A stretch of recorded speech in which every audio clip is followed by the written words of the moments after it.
cameras on, that would be awesome. It's fun to look at faces instead of just names. We're going to start as we usually start with tell us some good news. Who's got something good to share that would benefit all of us to know about? Hey, Ryan, I think you had some good news about one of our agents in Vail. Can you share that?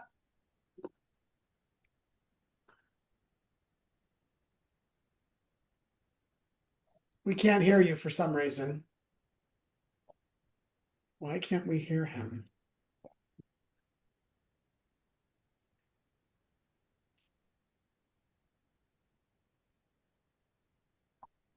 All right, we're skipping that. Anyone have good news to share? Sorry, Ryan. Anyone have good? Ryan, can I share that piece of info?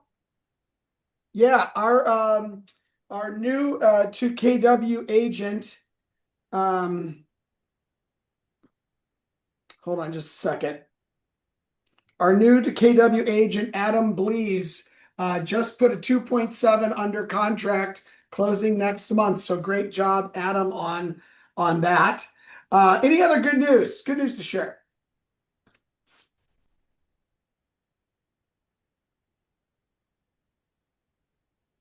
Quiet group today.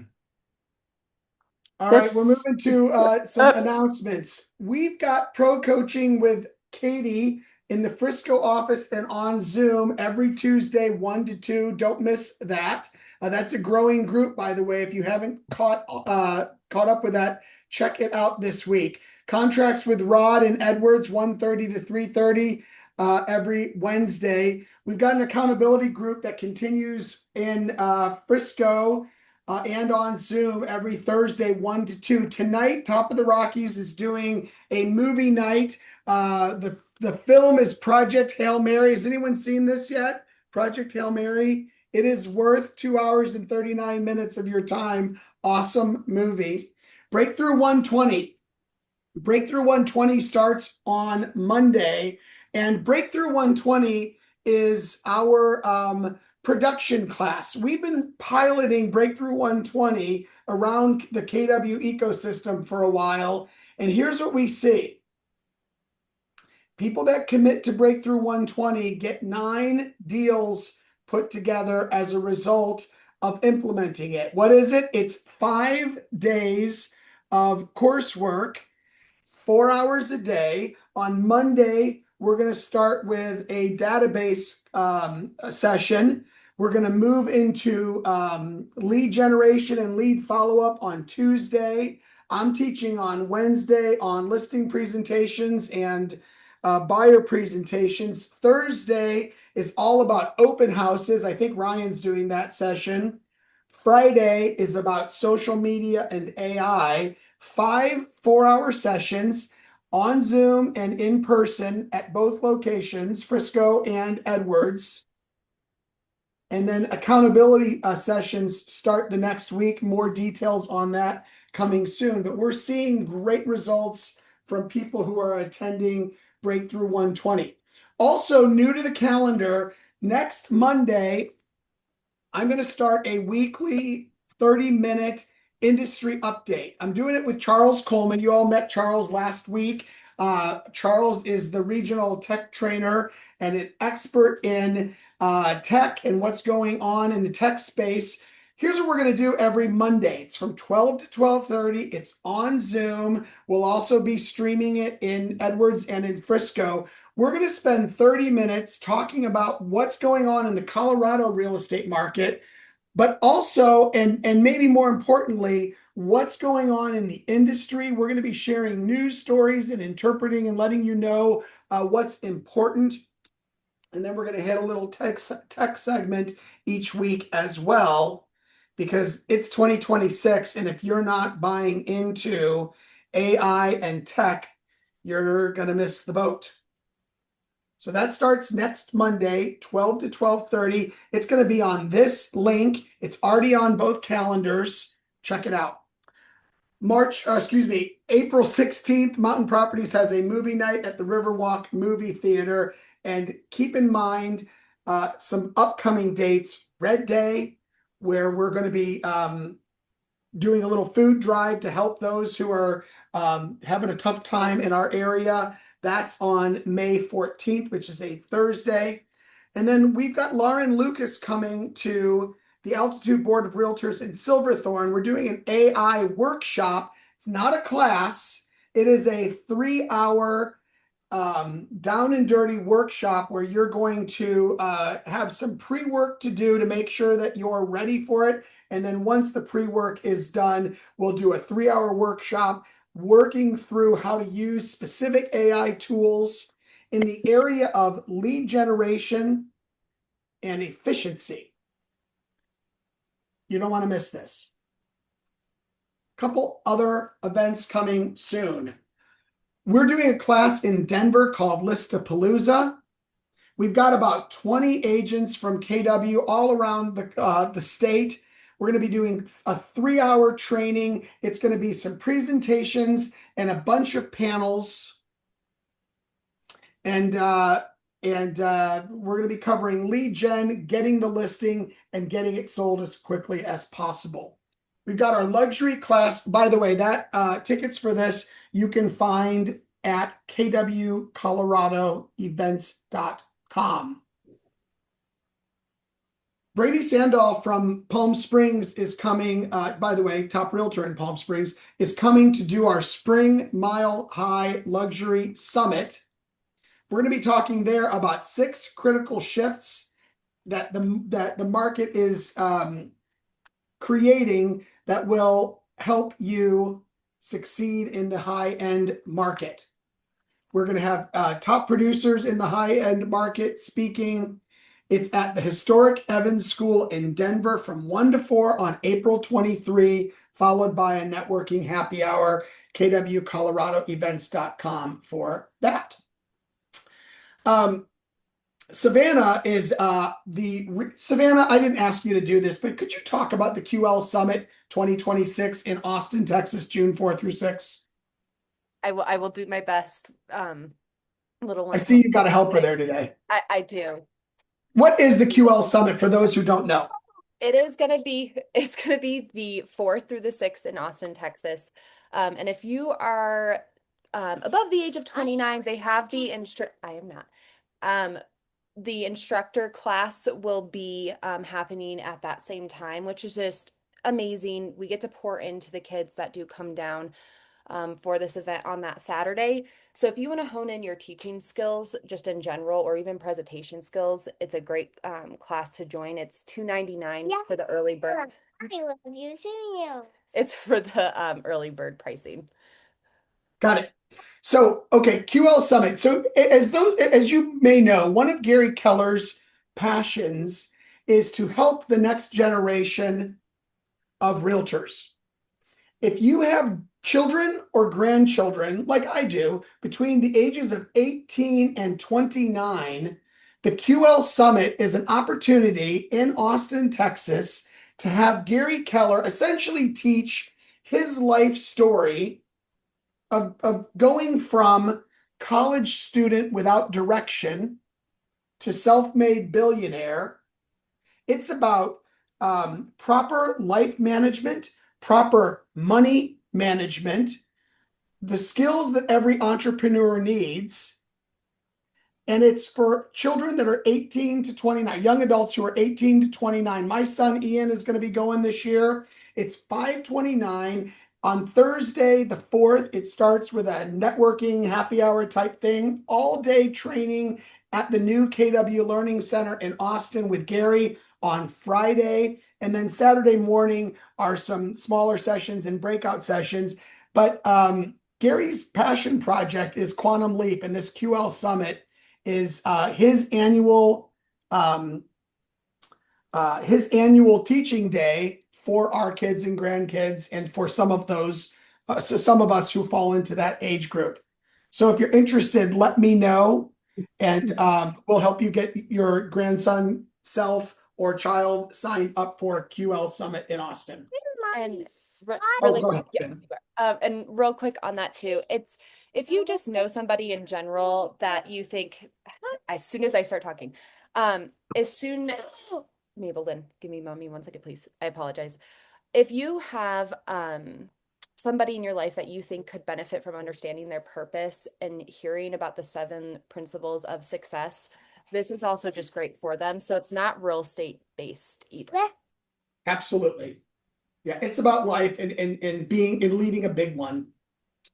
Okay, Mega Camp. Tickets were just signups just launched for Mega Camp San Antonio this year, August 17, 18, 19 for agents, not 20th.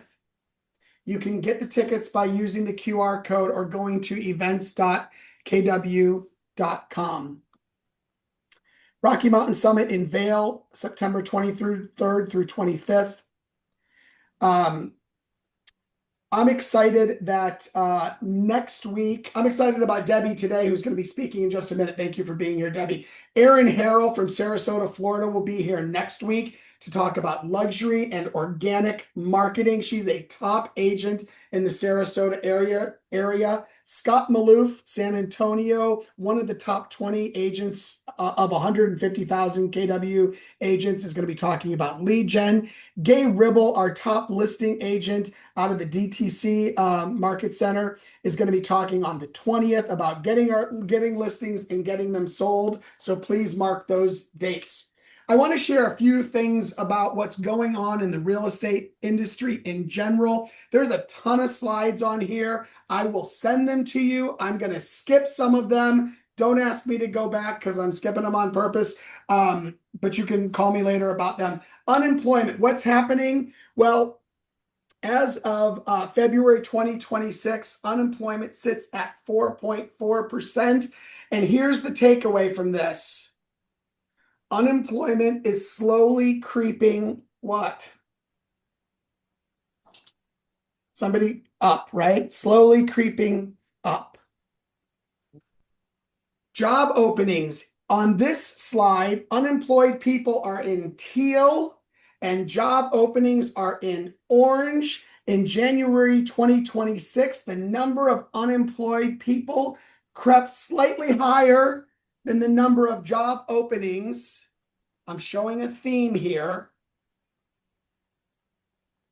Job growth historical. You can see COVID right here. We lost in 2020 9.25, and then we gained in 2021 7.23. And you can see that job growth from a historical perspective has been ticking downward over the last few years for obvious reasons. And yet last year was a tough year for job growth. Job growth monthly, not a great number in February.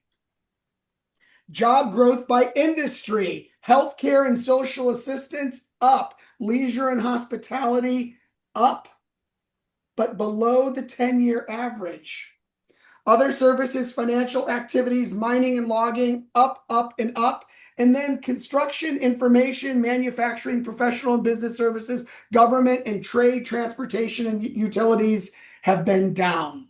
So the situation of job growth varies by industry. Moving to GDP, 2025, 2.1. Not a bad number, but less than the year before. Quarterly, decent quarters for Q2 2025 and Q3 2025, Q4 2025, not so great. Remember, we had a long government shutdown in the middle of Q4. Inflation. Inflation is sitting at 2%, projected for 2026. We ended 2025 at 2.7%. Core inflation 2.6%, not bad numbers.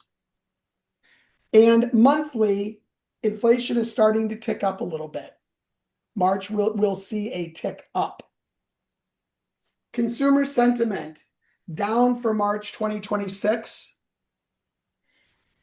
When asked the question, hold on, I've got Windows problems. When asked the question, is it a good time to buy a home? In 2025, 17% responded yes. And you can see the trend line there. Home sales annual. When these slides were put together mid-March for today's presentation, we were projecting 4.3 million homes. Yesterday, Gary Keller told us that our research team is suggesting that this might actually be 4.1 now. In other words, we've been waiting for the market to start to get better. And because of what's going on with inflation and GDP and unemployment, we're actually thinking that we're going to be seeing a revised 2026 number of probably about 4.1%, or excuse me, 4.1 million annualized home sales. Is everyone tracking with what I'm saying here? In other words, last year we kept saying 2026 is going to be the year when we start to see things looking better. And I'm not a pessimist, by the way, but what we are starting to see is maybe this current pace of 4.1 is where we're going to end the year. You should read that statement as there will be plenty of homes for me to sell and for me to hit my personal goals, and it's going to continue to be challenging to do so. Are you all catching what I just said there? Home sales monthly. This is where the trend has been monthly. In December, we were starting to trend up. January 4.02, February 4.09. We think we're going to be sticking around that 4.1, and that's an annualized number. What's happening to prices? Prices are up. What's happening to affordability? Well, it was on the way up, and it's been trending sort of downward for a bit. On the monthly affordability scale, this is what percentage of income is principal and interest. We're starting to see a tick up because interest rates are edging a little bit higher. Interest rates tend to edge a little bit higher when unemployment is edging higher and when inflation is edging higher. Mortgage 2026 projection for mortgage rates 5.9. I think we're also seeing a revision towards just above 6%. Okay. Is Katie on here today? She's here. Does she have a Hi. there she is. Katie. I don't know if you can see me. There we go. Katie, we can see and hear you. Great. So today I wanted to talk about the value of role playing. There's an interesting statistic. Agents who consistently practice role playing have win rates of 20 to 45% higher than those who do not. One other interesting note is that confidence and enthusiasm account for 94.5% of total sales score variance. Therefore, technical knowledge is just secondary. So when you're interviewing with a buyer or a seller, having that confidence and enthusiasm is really what's going to secure your position there. So today we're going to work on role playing. We'd love to see you on our call at 1 o'clock. Thanks. Thanks, Katie. Appreciate it.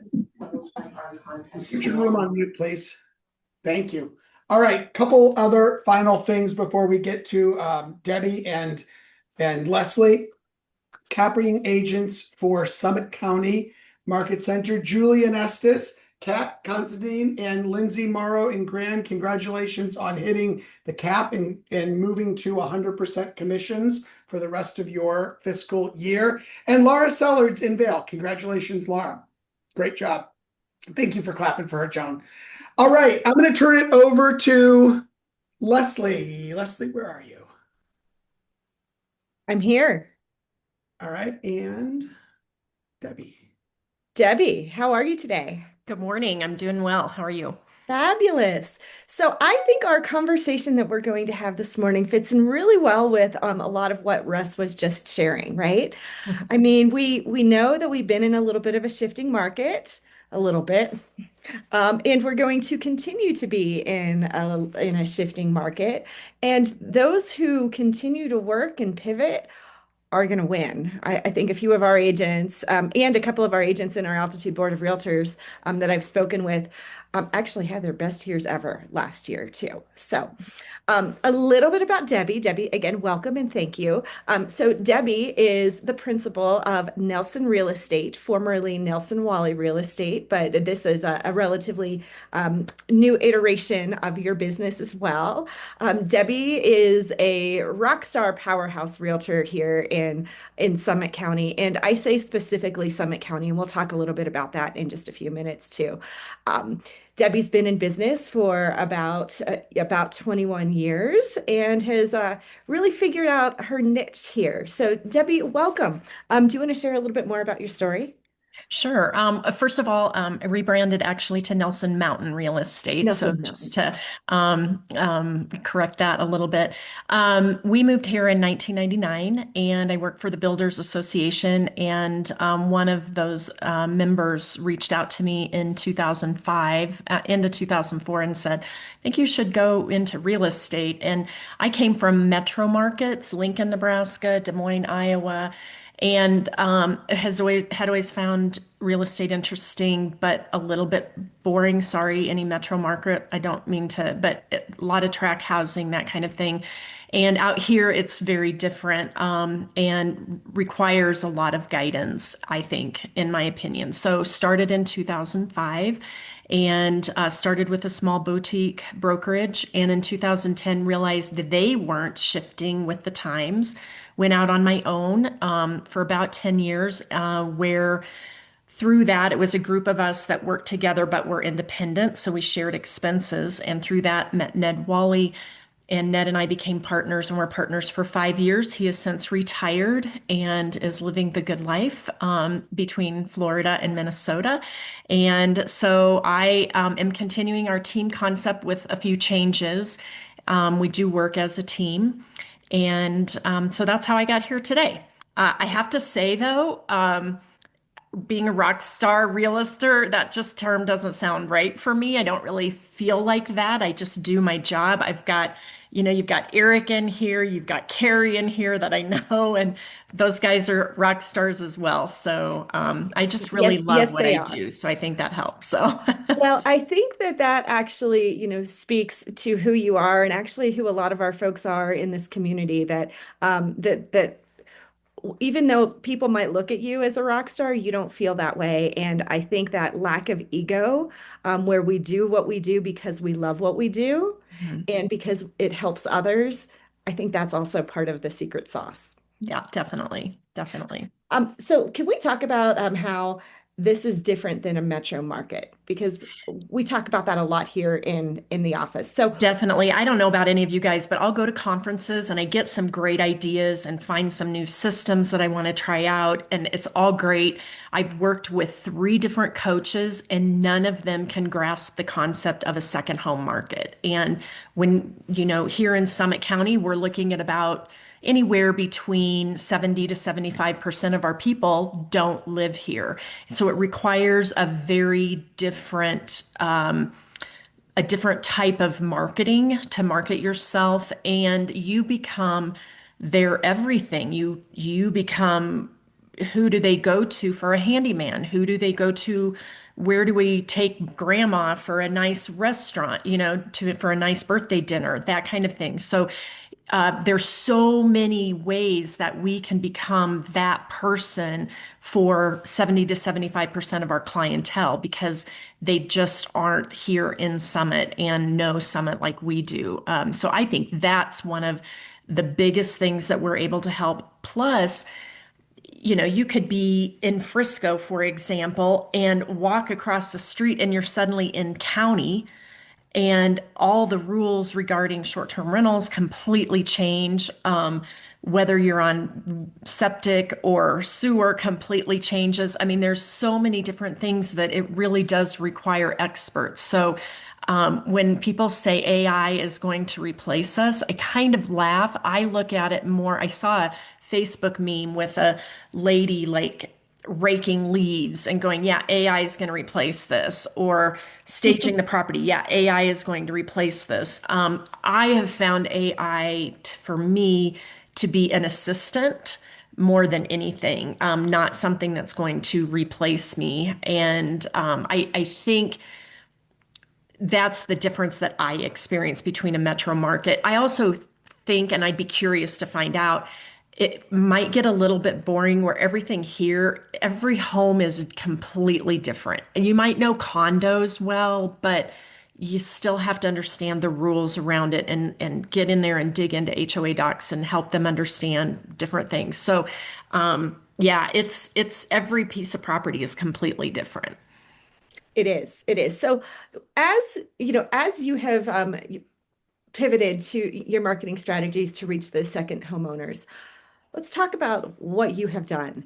Yeah, You and I had, discussed yeah, to really lean into sure. three things. So what are those three things? So I've had a number of Jocelyn actually in your office one time came into one of my open houses and is like, what do we do to break it into this business? And so, it's hard because at the time that you're doing it, you're not really thinking about it. You're just doing your best. And I started in 2005, right as the market was really picking up and then the recession hit. So I feel like I've been through a number of different markets at this point in time. But when I started, I took out a little quarter page ad on Saturdays in the newspaper. So I was there. I became the grocery cart lady, and I had been teaching a program called Kinder Music, and I'd hear all the time how moms would be, oh my gosh, when we go to the grocery store, we have to get a Miss Debbie grocery cart. And, I was that face on the grocery cart that you saw. And then I picked a very small niche of people because that's all I could afford, a niche section of areas where I regularly farmed and would always send something, not recipes, nothing like that, but something of interest to them. So those were my three things. And then that was in 2005. What I quickly realized during the recession is the brokerage that I was working for was not moving into the digital age. And that was, the young people that are starting right now are like, what do you mean? There's no digital. And it wasn't. We didn't have, I remember working with a gentleman, Eric will remember him, Walt Grandy, saying that, there was a time when he'd be down in Denver driving back and forth 6 times just to get signatures. So, we were on the tail end of that. We were just starting the scanning mode, moving from fax to scanning, and then Facebook came out, and we could really tell, and I could tell, things were shifting. The newspapers were shifting to digital. People weren't liking getting paper, although I still send them paper. So there's a lot of things that were going on, and I decided I really needed to change and be in control of what marketing I personally wanted to do. Excuse me, I'm dealing with the spring allergies here. And so that's when I chose to leave. And all of those things continue to shift. So don't ever pick three things. That's Debbie's rule. I pick three things and I do them. But here's the secret. Whatever you choose to do, you do it consistently. You don't just send out a mailer. I'm working with a marketing company right now, and they said, okay, what kind of ROI did you get on this last mailer? And I'm like, oh, you don't get this. Yeah. You don't get necessarily an ROI on one mailer. It's when they consistently see. And one of the best piece of advices I had received is back when I first started is when you are it comes back to being top of mind, but it is if you're the postcard sitting on the counter at the time that they decide to sell, then you're the one that's probably going to get the phone call. And it's the same. If you're the one that constantly is appearing in front of them, that is offering people things of value, they're seeing your open house signs all the time. You're staying top of mind. You're staying, whether it is a postcard or not, you're staying that postcard on the countertop. So everything that I've ever done has been, what can I do to stay top of mind? So right now we have shifted and I've gone beyond three things because I have a team of people now. So we do Google Ads. We have a specified amount of money that we do through Google Ads and work with a marketing company to help us decide what the message needs to be and where we're focusing on. We are doing social media marketing. That's not me. I'm the person that went, oh, that's funny, share. I'm not one that is out there doing a lot. They're trying to get me. I might eventually get into it, but I'm not the best person on screen either. So that's just not my cup of tea. I continue to farm. And one of the big things that changed my career was in 2015. My brother was a commercial realtor in Omaha, Nebraska, and he'd gone to a conference where they talked a lot about branding and about postcards, doing farming. And he said, this really doesn't work for me in commercial, but you should go to it. And I did it, and I hired them to set my brand. And I have to tell you, you guys, that shifted. I doubled my business in 1 year when I set up a brand. And this is what happened with the brand.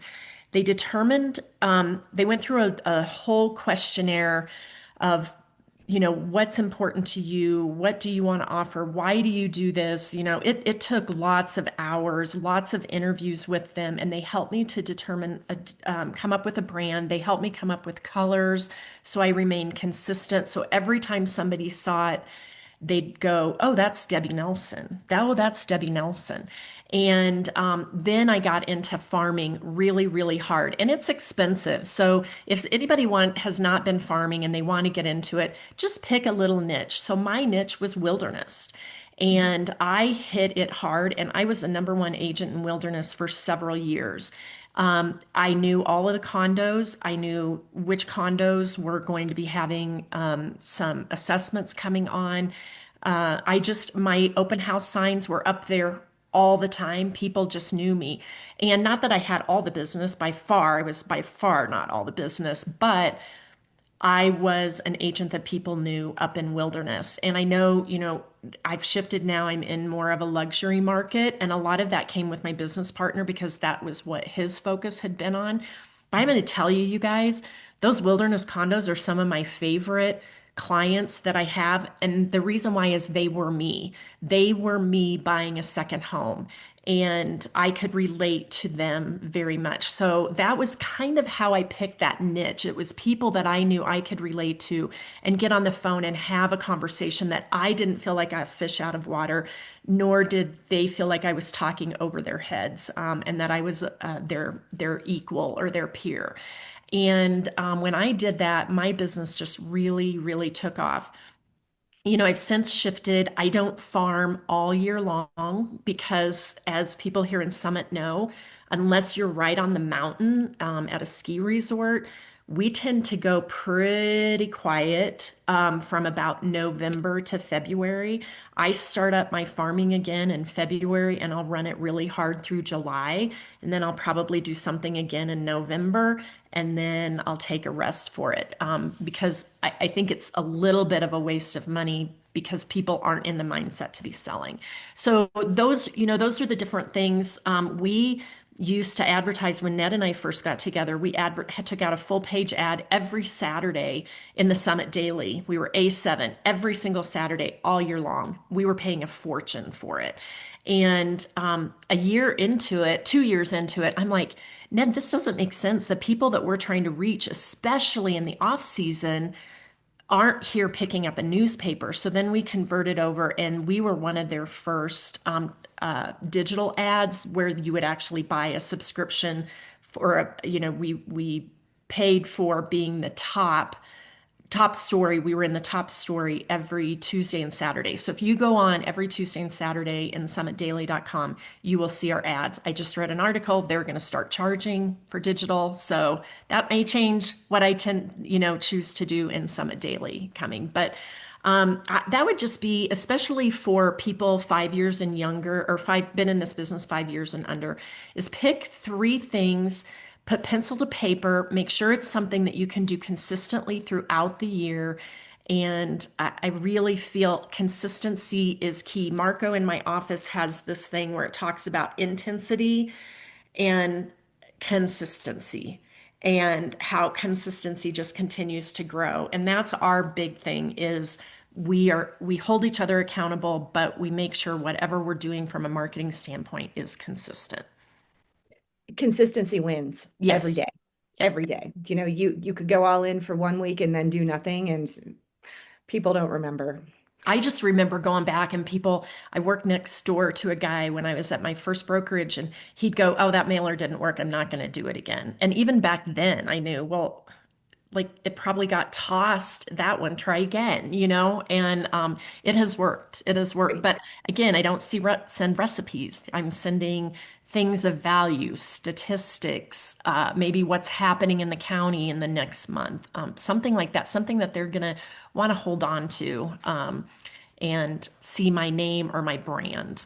Exactly. Well, we just went down to a workshop in Denver last week with James Shaw, who was the former team leader and now is he's a real estate educator, and he owns a group called the Inspire Collective, and he runs a free class every morning, at like Carrie, 5:30 or 6 a.m. Um, and he says that paper is back, that Mhm. postcards and farming, are going to continue to be more effective as people are craving again a tactile experience, and something that is an alternative to digital. Wow, and of Mhm. course we know we can't give up the digital because that is where all the eyes are, and that integrated marketing approach I Yeah, think is really important. absolutely. Um, so you have a team now of 4 agents, is that correct? Yeah, we actually have three of us are licensed, and then a fourth is in the process of getting her license. And so she's working as our transaction coordinator right now, just because that's the best way to learn the whole picture. So as she's working on her license. Exactly. And they all buy into the same vision that you have. They really do. And one of the things that I did, when I first started, I'm a boss. I'm a mom. One of my agents happens to be my son, and we Mhm. have to put up a fence there. Now I'm your boss. And now we've shifted to where I'm just a leader of the team. I come in with more experience, but when we get ready to budget for 2027, they will be going through they're the ones that talk me out of even what print advertising I had been doing in Summit Daily. They're the ones that said, we think you need to pull back a little bit. We don't feel like that's where people are seeing us, and we can save some money there. So they play a very active role in the decision making. They're the ones that say, and sorry, I'm probably doing it here, you talk too much, when I go to listing appointments. And so anyway, yeah, we're all in. They always turn to me, obviously, because I've been in the business longer than they have. They do turn to me for advice, but even Marco came from a completely different market in Palm Springs. Not really completely, because it's a lot of second homes there, but it's California. It's just different. And he's bringing a lot to the table. So with all that too, I mean, yesterday we had talked about your shift into maybe a bit more of a buyer's market. Yes. We still have a few minutes, so can you Okay. elaborate on that just a titch? Yeah, well, and again, those of us who've been doing this for quite a while, we remember when we were peaking going, oh my God, and I'm just new to the business going, gosh, if I could just do this much business every year, wow, I'm going to have a great income. And then all of a sudden the recession hit. And we had to immediately shift into buyers because there are so many sellers out there that all you're doing is paying money to keep it listed. And so you've got to be focusing, like the marketing company that I'm working with right now. They keep thinking, oh, all you want are sellers, all you want are listings. And I said, no, no, no. Now I want to go out and I want to find buyers. And it was really strange.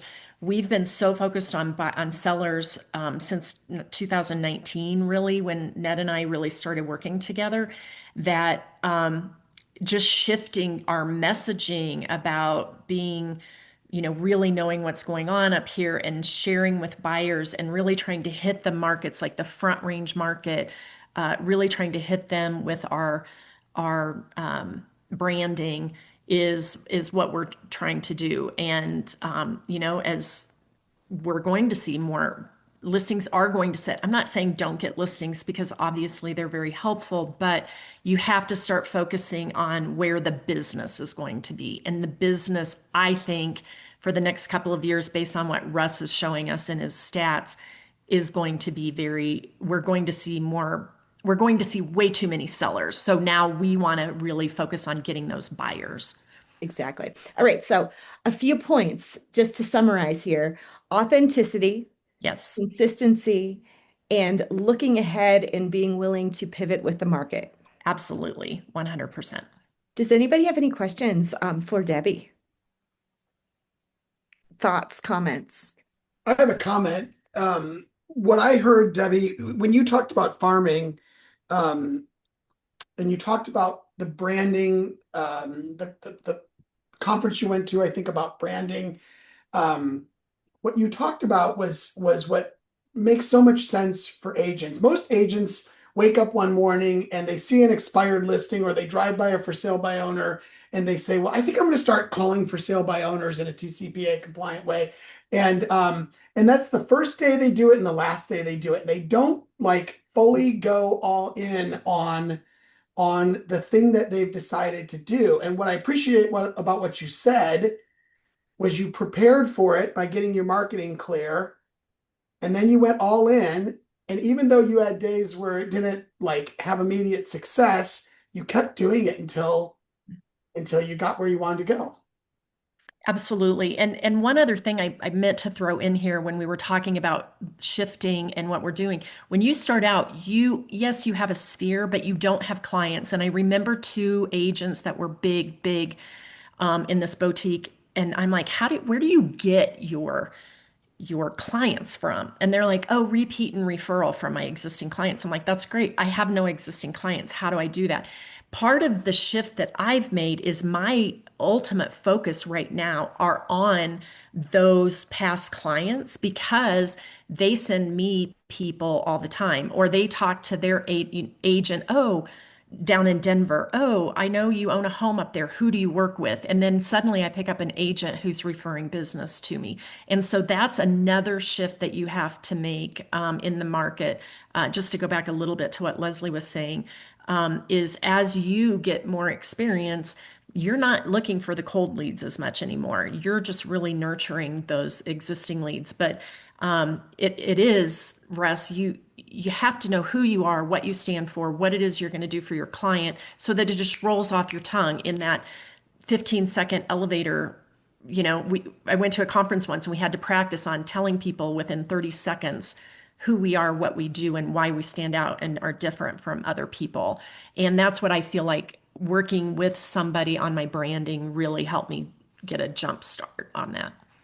I love that. Danielle asks the question, how are you hitting the front range market with your brand? So we're doing it through some geofencing. That is a little bit above my pay grade, but we pick some target feeder markets where we're getting a lot of our business from. Who, what towns? There's a lot of fair housing rules when it comes to this, that you can't use zip codes, but you can use towns. So like Parker is a big feeder market to Summit County. So what happens if people, I don't want to just go to Parker, because not everybody in Parker wants to do business up here. So through geofencing, their device checks in, or is, their location is on and they're at certain places here in Summit County, then it automatically goes back and say, where's your home? If their home is in Parker, all of a sudden they're seeing our ads in all of these different places. So you're probably going to have to, unless you know a lot about it, you're going to have to hire somebody that knows what they're doing. In concept, I know what it's doing. Could I put it in place? No, I need to have people. But geofencing is probably the biggest way. I did try advertising radio ads, KOA radio, talk radio. I tried that. That did not work. It was way too expensive and really didn't bring anybody up here. Yeah, Denver radio is pricey. Yeah. For sure. For sure. Awesome. Well, Debbie, thank you. Go ahead. Go ahead, Russ. I was just going to thank Debbie, and because it is 10 o'clock. I've been told you end right on time. Okay, great. Yes, we end on time. So Debbie, thank you so much Absolutely. for being here today and sharing your wisdom. And we look forward to closing some deals with you. Absolutely. It'd be great. You guys are great. Awesome. Thank you. Debbie, thank you so Thanks, much. To what Debbie. Debbie just said, Appreciate it. folks, All right. one thought on how do you target the front range?